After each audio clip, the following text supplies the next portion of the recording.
Sir, magandang gabi po. Magandang gabi naman po. Sir, may nagsasabi po na maaring hindi na matuloy ang impeachment ni VP Sara Duterte.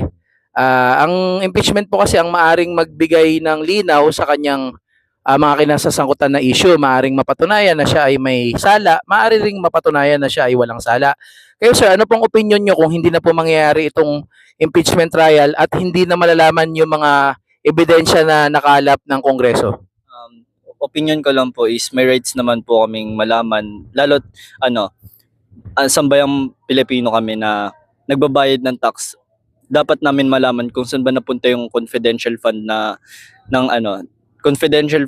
ginamit ng DepEd sa nakalipas na taon. Then may naman po, rights kami upang ano, sabihin sa amin or ilahad sa amin yung mga ebidensya na nagpapatunay na siya ay hindi siya guilty sa salang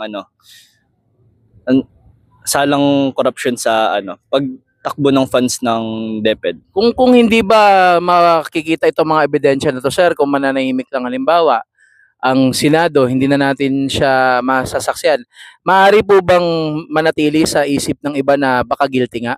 Hindi naman po mawawala yun kung hindi po mawawala sa isipan ng mga sambayang Pilipino kung saan napunta yung confidential fund yun if hindi sila magre-release ng tamang ebidensya na magpapatunay na hindi guilty si Vice President Sara Duterte. So ibig sabihin pwede rin na pumabor sa kanya ito kung mangyari impeachment? Opo, pwede naman po na malinis po ang mga pangalan ng Duterte.